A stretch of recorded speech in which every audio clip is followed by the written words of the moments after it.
we have Nikola Vucevic over with the Orlando Magic.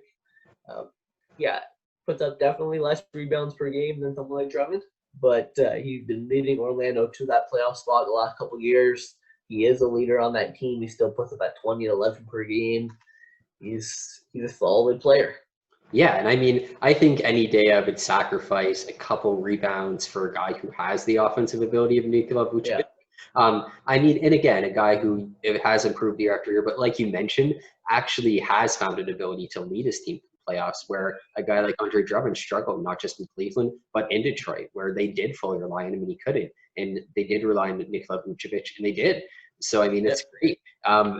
We'll see how well they continue with that. I think Nikola Vucevic, I honestly think because of we won't talk too much about the Magic, but overall I think that team's on the decline. So I would be surprised if we see him get moved at some point. But I'd love it for him, to be honest, to get on nothing better. Exactly. And I think at this point, he's probably topped out production-wise. I don't think we'll see him ever get, again, 24, 23. I think he's probably about this 20 and 10, maybe 21 and 9, around this range kind of thing. But obviously, again, on a better team, I think his skills would be shown a bit more around the NBA, but definitely one of the best offensive centers in the NBA without question. He actually put up 21 and 12 last year, which is a fantastic year, to be honest. And that kind of year with another star player with one or two more stars could be a real competitor in the league. It's just very sad that the only other stars in that team are Gordon and Isaac, maybe Terrence Ross puts up his blank points, but that team still without that star power, with someone like Vucevic, probably the best player on that team. Like you say, they're still able to compete for that playoff spot. And they at least win one game every playoffs.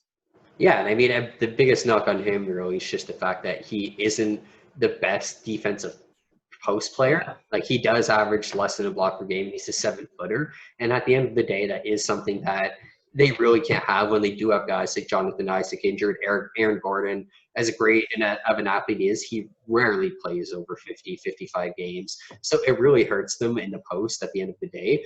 They obviously tried to get Mo Bamba, unfortunately, you're awful. I can't say much else. Hey. Nikola Vucevic obviously is pretty much the leader of the Orlando Magic, and it kind of sucks that they don't have someone else great around him, because he, on a team where he's the number 2, is probably a top 5 seed, to be honest. Personally, I'd love the Raptors to trade for him. If Masai, you're listening to me, make a serious offer, get someone like Terrence Davis over there, and let's figure it out. And if Mo Bamba, you're listening to me, we don't actually mean you're awful. You would still, unfortunately, dunk on us both, so it's okay.